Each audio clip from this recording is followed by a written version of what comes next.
Hi மக்களே, சென்னையிலேருந்து நான் உங்கள் வித்யா. இப்போ வந்து பார்த்தீங்கன்னா, ஃபர்ஸ்ட் வீடியோ நம்ம ஆல்ரெடி மெட்டீரியல்ஸ் நாலேஜ் பார்த்துருப்போம். அண்ட் செகண்ட் வீடியோ இதில் வந்துட்டு நம்ம எப்படி வந்து மிக்ஸ் பண்ணுறது, ரேஷியோஸ் அண்ட் கோன் எப்படி ரோல் பண்ணுறது அப்படின்றத நான் உங்களுக்கு சொல்கிறேன்.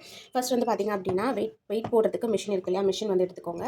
தென் அதுக்கப்புறமா நம்ம யூஸ் பண்ண போகிற பவுல் அண்ட் டிஸ்பென்சர், அதுக்கப்புறமா ஹென்னா பவுடர் அண்ட் வந்து பார்த்திங்கன்னா இது நம்ம சுகர் வந்து ஆட் பண்ணணும். என்ன ரீசனுக்காகனா, இந்த சுகர் வந்து பார்த்திங்கன்னா நம்ம இந்த பவுடரோட மிக்ஸ் பண்ணி கோன் மேக் பண்ணும்போது கையில் நல்லா ஸ்டிஃபாக வந்து பிடிச்சிக்கும். எந்த அளவுக்கு அது நம்ம கையில் இருக்கோ அந்த அளவுக்கு அதாவது நம்ம போடுற கோன் வந்து எந்த அளவுக்கு நம்ம கையில் இருக்கோ அந்த அளவுக்கு நமக்கு ஸ்டெயின் இருக்கும். அந்த ரீசனுக்காக நெக்ஸ்ட் வந்து பார்த்திங்க அப்படின்னா, நம்ம வந்து இப்போது பிரைடல் கோன் ரெடி பண்ண போகிறோம். ப்ராக்டிஸ் கோன் ரெண்டுக்கும் வித்தியாசம் நான் சொல்கிறேன். இந்த யூக்கலிப்டஸ் ஆயிலோ எசென்ஷியல் ஆயிலோ நீங்கள் யூஸ் பண்ணுறீங்க அப்படின்னா அது பிரைடல் கோன். இது யூஸ் பண்ணாமல் பண்ணுறீங்கன்னா அது வந்து ப்ராக்டிஸ் கோன். நெக்ஸ்ட் வந்து பார்த்திங்கன்னா, நம்ம மெஷர்மெண்ட் எடுக்கிறதுக்கு கப் எடுத்திருக்கேன். அடுத்து வந்து இது வந்து பார்த்திங்கன்னா லெமனோட ஜூஸஸ் மட்டும் நான் எடுத்திருக்கேன். இது நான் வந்து ஒரு 1 லெமன் எடுத்திருக்கேன். நீங்கள் வந்து ஹாஃப்லேருந்து 1 வரைக்கும் எவ்வளோ நாளும் எடுத்துக்கலாம். இது எதுக்காக யூஸ் பண்ணுறோம் அப்படின்னா, ஸ்டெயின் பர்பஸ்க்காக நம்ம எடுத்துக்கிறது. அடுத்து நம்ம மிக்ஸ் பண்ணுறதுக்கு நார்மலாக வாட்டர், நம்ம ட்ரிங்கிங் வாட்டர் இருக்கும் இல்லையா, அந்த வாட்டர் வந்து எடுத்திருக்கேன். இப்போ நம்ம எப்படி மேக் பண்ணுறது அப்படின்னு பார்த்தலாம். என்னென்ன மெஷர்மெண்ட் அப்படின்னா ஸ்க்ரீனில் கொடுக்குறேன், நீங்கள் வந்து நோட் பண்ணி வச்சுக்கோங்க. ஸோ ஃபர்ஸ்ட் மெஷர்மெண்ட் நம்ம வந்துட்டு ஆன் பண்ணிக்கோங்க.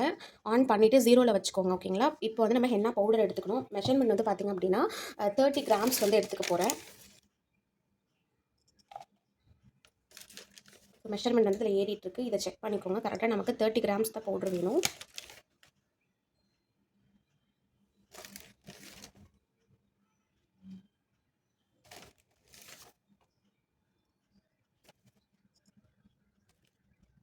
கிராம்ஸ் பவுடர் எடுத்துரும். நெக்ஸ்ட் வந்து டேர் அப்படின்னு ஒரு ஆப்ஷன் இருக்குது பார்த்தீங்களா, அது கொடுத்தீங்கன்னா திரும்ப 0 ஆகிடும்.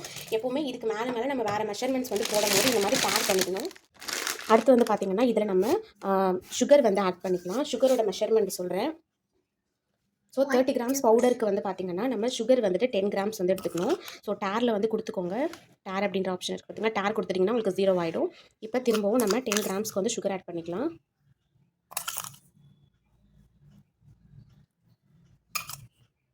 நம்ம 10 கிராம்ஸ்க்கு வந்து சுகர் வந்து எடுத்துக்கிட்டோம். அடுத்து அகெயின் வந்து நீங்கள் டேர் பண்ணிக்கலாம். இதுக்கப்புறம் இதில் மெஷர்மெண்ட் வராது. இதில் வந்து நம்ம வாட்டரும் அண்ட் அது கூடவே வந்து ஆயிலும் மட்டும் ஆட் பண்ணணும். ஸோ ஆயில் வந்து எவ்வளோ எடுத்துக்கணும் அப்படின்னு பார்த்தீங்கன்னா 10 ml வந்து நீங்கள் ஆயில் எடுத்துக்கணும். ஸோ இதுலேயே வந்து உங்களுக்கு மெஷர்மெண்ட்ஸ் வந்து கொடுத்துருப்பாங்க. 10, 20, 30 இருக்கு இல்லையா, இதில் வந்து இப்போ நம்ம 10 ml வந்துட்டு ஆயில் எடுத்துக்கணும்.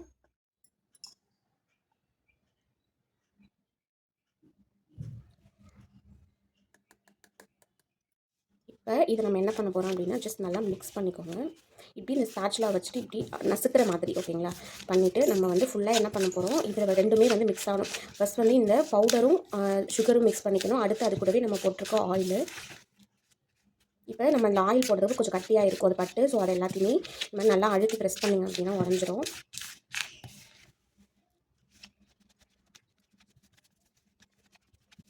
ஸோ இப்போ நம்மளோட நம்ம வந்துட்டு லெமன் எடுத்து வச்சுருக்கோம் இல்லையா, லெமனை வந்து போட்டுக்கணும்.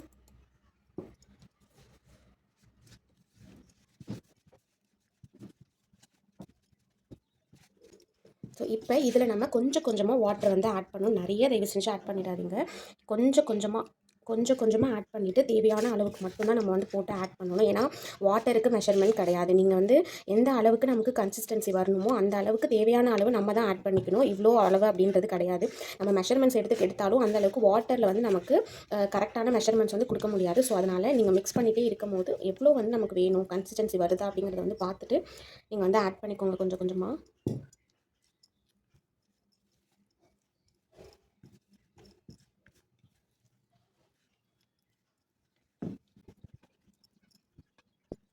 கொஞ்சமாக போட்டு இதே மாதிரி வந்து மிக்ஸ் பண்ணிக்கிட்டே இருங்க.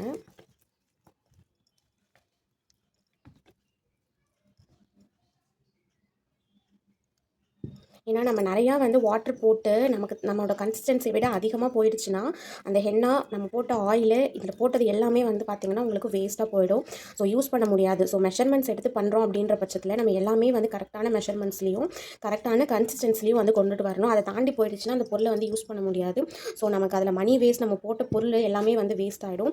ஸோ அந்த ரீசனுக்காக தான் வந்து பார்த்திங்கன்னா எந்த அளவுக்கு கேர்ஃபுல்லாக நம்ம இந்த இதெல்லாம் பண்ணணுமோ ரொம்ப பொறுமையாக வந்து பண்ணுங்கள்.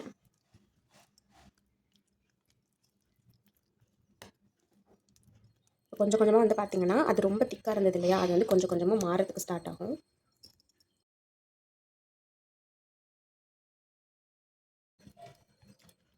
இப்படி தான் நம்ம வந்து பீட் பண்ணுவோம் இல்லையா, அந்த மாதிரி கொஞ்சம் திக்னஸ் வந்து குறைய ஆரம்பிக்கும் போது நம்ம அந்த மாதிரி பீட்டிங் மாதிரி பண்ணணும். இப்போ தெரியும் ஃபஸ்ட்டு இருந்ததுக்கும் இப்போக்கும் என்ன டிஃப்ரென்ஸ் அப்படிங்கிறது உங்களுக்கு தெரியும். இப்போ இதை நம்ம என்ன கன்சிஸ்டன்சி வரைக்கும் மிக்ஸ் பண்ணணும் அப்படின்னு பார்த்தீங்கன்னா, இது சின்ன சின்னதாக கட்டியாக இருக்கும். அந்த கட்டி வந்து போய் எல்லாம் மிக்ஸ் ஆகிருக்கணும். 3 நம்ம போட்டது எல்லாமே மிக்ஸ் ஆகிருக்கிற மாதிரி நம்ம வந்து இதை வந்து நல்லா ஃபுல்லாக மிக்ஸ் பண்ணிக்கலாம்.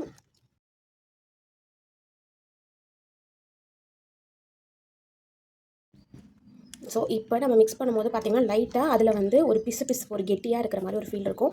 பட் நம்ம டை ரிலீஸ் பண்ணி எடுத்ததுக்கப்புறம் பார்த்திங்க அப்படின்னா ரொம்ப சாஃப்ட்டாக வந்து உங்களுக்கு ஆகிடும். ஸோ ஃபஸ்ட்டு இப்படி இருக்கே தப்பாக பண்ணிட்டோமா அப்படின்னு நினைக்காதீங்க. நமக்கு ரொம்ப அது லிக்விடாக போயிடக்கூடாது, அவ்வளோ மட்டும் தான் மேட்ரு. மற்றபடி வந்து பவுட்ரு இப்போ வந்து பார்த்திங்கன்னா கொஞ்சம் திக்காக தான் இருக்கும். ஸோ இதில் இருக்கிற எக்ஸஸ் எல்லாத்தையுமே வந்து இதே மாதிரி எடுத்து இதில் வந்து வச்சுருங்க.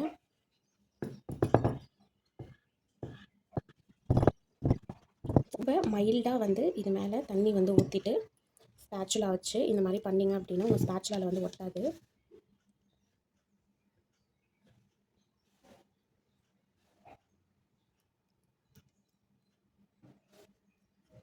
கார்னரில் இருக்கிறது எல்லாத்தையுமே இது கூட வந்து சேர்த்து விட்டுருங்க. அப்புறம் அந்த வேஸ்ட்டாக போயிடும் காஞ்சிச்சு அப்படின்னா.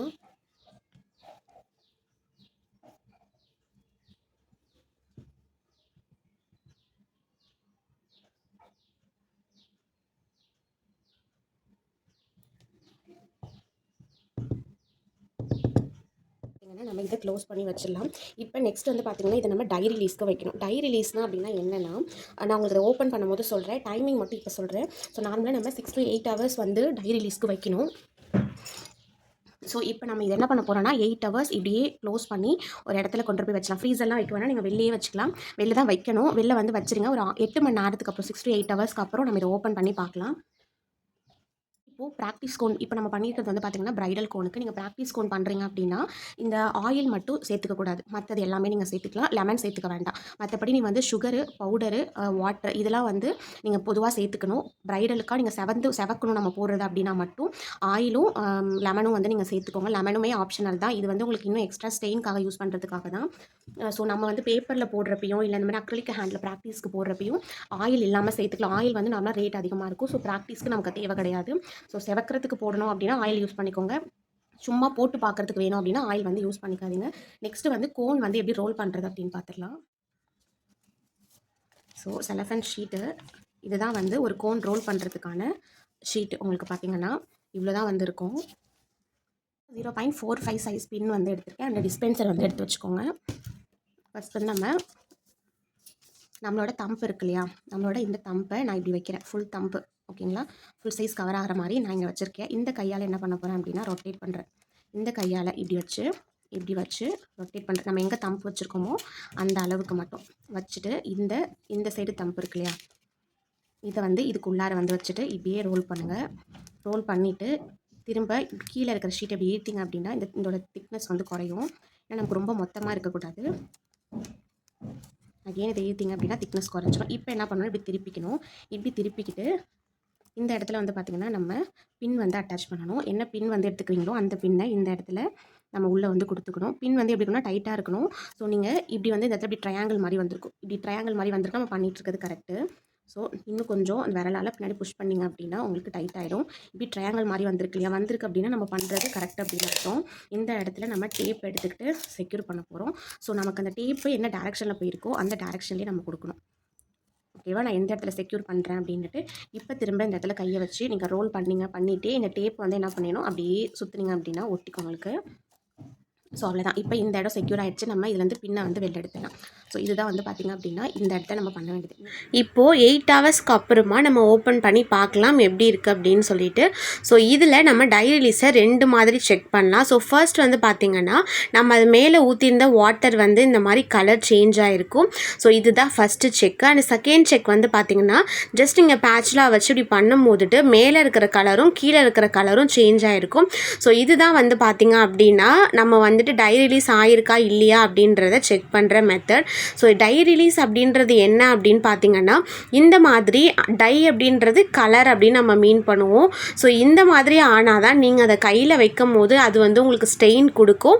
அண்டு கையில் போடுற பதத்துக்கு அது வந்து சேஞ்ச் ஆகிருக்கும். ஸோ அந்த இதை தான் பார்த்தீங்கன்னா நம்ம டை ரிலீஸ் அப்படின்னு சொல்லுவோம். ஸோ இப்போ வந்து பார்த்தீங்கன்னா நீங்கள் நல்லா இதை வந்துட்டு ஸ்பேச்சுலா வச்சு நல்லா மிக்ஸ் பண்ணிகிட்டே இருங்க. மேபி உங்களுக்கு தண்ணி தேவைப்பட்டுச்சு அப்படின்னா நீங்கள் தண்ணி ஊற்றிக்கலாம். பட் எனக்கு கரெக்டாக இருக்குது, அதனால நான் ஊற்றலை. ஸோ இதில் வந்து பார்த்திங்கன்னா ரிப்பன் கன்சிஸ்டன்சி அப்படின்னு சொல்லுவோம். அந்த கன்சிஸ்டன்சி வர வரைக்கும் நம்ம வந்துட்டு மிக்ஸ் பண்ணி எடுத்துக்கணும். தென் வந்து பார்த்திங்கன்னா இதை நம்ம பைப்பிங் பேக்குக்கு சேஞ்ச் பண்ணுறதுக்கு ஒரு டம்ளர் வச்சுட்டு அதுக்கப்புறமா பைப்பிங் பேக் போட்டுட்டு அதுக்கு மேலே நம்ம ஃபில்டர் ப்ராசஸ்க்காக ஸ்டாக்கிங் வந்துட்டு யூஸ் பண்ணுறோம். ஸோ இந்த மாதிரி வச்சுட்டு தான் நம்ம ஹென்னாவாக அதுக்குள்ளார வந்து போர் பண்ணணும். அப்போ தான் அதில் ஏதாச்சும் உங்களுக்கு கட்டி தூசி அந்த மாதிரி இருந்துச்சுன்னா அது எல்லாத்தையுமே அந்த ஸ்டாக்கிங் வந்துட்டு எடுத்துரும். ஸோ அந்த ரீசனுக்காக தான். ஸோ இந்த மாதிரி வந்து பார்த்திங்கன்னா ஸ்பேச்சுலா வச்சு கொஞ்சம் கூட வேஸ்ட் பண்ணாமல் எல்லாத்தையுமே எடுத்து நீங்கள் அந்த டம்ளரில் வந்து வச்சுருங்க. தென் வந்து பார்த்திங்கன்னா நான் எடுக்கிற மாதிரியே ஃபர்ஸ்ட் வந்து பார்த்திங்கன்னா அந்த ஸ்டாக்கிங் எடுக்கணும். அதுக்கு அப்புறமா தான் நீங்கள் பைப்பிங் பேக்கை வந்து எடுக்கணும். ஃபுல்லாக வெளில எடுத்துடாதீங்க. நான் இதில் எப்படி பண்ணுறனோ சேம் நீங்களும் அதே மாதிரியே பண்ணுங்கள். இப்போ வந்து பார்த்திங்கன்னா உங்களுக்கு பைப்பிங் பேக்குக்கு உள்ளார வந்துட்டு ஸ்டாக்கிங் இருக்கும், அதுக்கு உள்ளார ஹென்னா இருக்குது. இப்போ இதே மாதிரி வந்து பார்த்திங்கன்னா ஒரு 2-3 ரொட்டேஷன் வந்து கொடுத்து டைட் பண்ணிவிட்டு அந்த ஸ்டாக்கிங்கை மட்டும் பிடிச்சி நீங்கள் வெளில எடுக்கணும். அதுக்கு முன்னாடி உங்கள் கையால் டைட்டாக பிடிச்சிக்கோங்க பைப்பிங் பேக்கை. இந்த மாதிரி நீங்கள் வெளில எடுக்கும் போதுட்டு உங்களுக்கு அந்த ஸ்டாக்கிங் வெளில வந்துடும். ஹென்னா எல்லாமே வந்து பார்த்திங்கன்னா உங்களுக்கு பைப்பிங் பேக் உள்ளார வந்துட்டு போயிடும். இப்போ அந்த ஸ்டாக்கிங் வந்து பார்த்திங்கன்னா இதில் இருந்த கட்டி கரெக்டாக மிக்ஸ் ஆகாத பாட்டு தூசி இது எல்லாமே அதில் வந்து வந்துடும். ஸோ உங்களுக்கு ஃப்ளோ வந்து பார்த்திங்கன்னா நீங்கள் கோனில் போடும்போது நல்ல சூப்பர் ஃப்ளோவாக இருக்கும். ஸோ அதுக்காக தான் நம்ம ஸ்டாக்கிங் யூஸ் பண்ணுறோம். இப்போ வந்து பார்த்திங்கன்னா நம்ம இதை செக்யூர் பண்ணணும் இல்லையா, உங்ககிட்ட லப்பர் பேண்ட்ஸ் இருந்ததுன்னா நீங்கள் இந்த மாதிரி யூஸ் பண்ணிக்கலாம். அப்படி இல்லைன்னா கிளிப்ஸ் கூட நீங்கள் வச்சு அதை செக்யூர் பண்ணிக்கலாம். ஸோ இந்த மாதிரி ரொட்டேட் பண்ணி அதை யூஸ் பண்ணிக்கோங்க. தென் இப்போ வந்து பார்த்திங்கன்னா நம்ம ரெடி பண்ணி வச்சுருக்க கோனில் இதை எப்படி ஃபில் பண்ணுறது அப்படின்னு பார்க்கலாம். ஸோ எட்ஜஸில் வந்துட்டு ஒரு சின்னதாக கட் கொடுத்துக்கோங்க, ரொம்ப அகலமாக கொடுக்க வேண்டாம். ஸோ நான் பிடிச்சிருக்க மாதிரியே உங்களோட கோனை கையில் பிடிச்சிட்டு உங்களோட தம் ஃபிங்கர் வச்சு கீழேயும் மேலேயும் ப்ரெஸ் பண்ண போகிறோம். ஸோ சேம் நீங்கள் ஓவராக ப்ரெஸ் பண்ணிட்டீங்கன்னா எல்லாமே வெளில வந்துடும். ஸோ அதே மாதிரி நம்ம டேப் போட்டு செக்யூர் பண்ணணும். ஈரமாச்சு அப்படின்னா டேப் வந்து ஒட்டாது. ஸோ இப்போ நான் எப்படி யூஸ் பண்ணுறேனோ சேம் அதே மாதிரி யூஸ் பண்ணி நீங்கள் வந்து ஃபில் பண்ணுங்கள். இப்போ ஒரு கோன் வந்து எடுக்கிறோம் அப்படின்னா அதில் 3/4 பங்கு நமக்கு வந்து ஃபில் ஆகிருக்கணும். ஏன்னா மேலே நம்ம செக்யூர் பண்ணுறதுக்கு மடித்து விடுவோம். ஸோ அதுக்கான ஸ்பேஸ் வந்து வேணும். இப்போ வந்து பார்த்திங்கன்னா எல்லாத்தையுமே ஃபில் பண்ணி எடுத்துக்கிட்டேன். ஸோ ஃபஸ்ட்டு டேப்பு கட் பண்ணி இதோட டிப்பில் வந்து நான் கொடுத்துருக்கேன். அந்த டிப்பில் வந்து பார்த்திங்கன்னா உங்களுக்கு டேப் ஒட்டியிருக்கணும் அந்த மாதிரி. அண்டு செகண்ட் வந்து பார்த்திங்கன்னா டாப் போர்ஷன் ஒரு சைடு வந்துட்டு உங்களுக்கு நீட்டாக இருக்கும், இன்னொரு சைடு உயரம் கம்மியாக இருக்கும். ஸோ 2 சைடும் ஈக்குவலாக வர மாதிரி நம்ம ஆப்போசிட்டில் வச்சு இந்த மாதிரி ஒட்டிக்கிறோம். அண்ட் அதுக்கப்புறம் பார்த்தீங்கன்னா நம்ம ரோல் பண்ண இடத்துல இப்படி உங்களுக்கு சைடாக வந்து அது சுற்றி இருப்போம், அந்த இடத்து வழியாக கோன் வெளில வரும். ஸோ அதனால் அந்த இடத்தையும் செக்யூர் பண்ணிவிட்டு இந்த 2 டேப்புக்கும் நடுவில் இன்னொரு டேப் போட்டு செக்யூர் பண்ணிக்கிறோம். ஸோ இந்த 4 இடத்துல தான் வந்து பார்த்திங்கன்னா ஃபர்ஸ்ட் நம்ம டேப் வந்து கொடுக்கணும். அண்ட் இப்போ நம்ம ஃபோல்டிங் பண்ண போகிறோம். நான் மடிக்கிற மாதிரியே 2 இல்லைனா 3 டைம் நீங்கள் மடிச்சிக்கலாம். மடிச்சுட்டு ஸோ உங்களோட ரைட் கார்னரை ஒரு மடிப்பும் லெஃப்ட் கார்னர் ஒரு மடிப்பும் மடிச்சுட்டு தென் இதே மாதிரி மடித்து உங்களோட தம் ஃபிங்கரால் பிடிச்சிக்கணும். இப்போ டேப் போடுறத கவனமாக பார்த்துக்கோங்க. தம் ஃபிங்கர் வச்சுருக்கேன், பேக் சைடில் கொடுத்துட்டு அந்த விரலை அப்படியே எடுத்துகிட்டு நான் டேப் போட்டுக்கிறேன். அதே மாதிரி இப்போ எந்த சைடு போட்டோமோ அதுக்கு சைடில் ஃபஸ்ட்டு வெர்டிக்கலாக போட்டிருந்தோன்னா நெக்ஸ்ட்டு அது 2த்துக்கும் நடுவில், அதாவது ப்ளஸ் மாதிரி நான் சொல்கிறேன், கொடுத்து ஃபுல்லாக செக்யூர் பண்ணிக்கிறோம். இப்போது இன்னொரு டேப் எடுத்து இது எல்லாத்தையும் சேர்த்து இந்த டேப்பை வச்சு நான் ஒட்டிக்கிறேன். ஸோ அவ்வளோதான், நம்ம மொத்தமாக யூஸ் பண்ணுற டேப் வந்து இதில் வந்து பார்த்திங்கன்னா இவ்வளோதான். ஸோ இதே மாதிரி நான் எல்லாத்தையுமே ஃபில் பண்ணி எடுத்துட்டேன். ஸோ ஈஸியாக இருக்கும் அப்படின்னு நம்புகிறேன். மறக்காமல் செக் பண்ணி பார்த்துட்டு எப்படி இருக்குன்னு சொல்லுங்கள். தேங்க்யூ.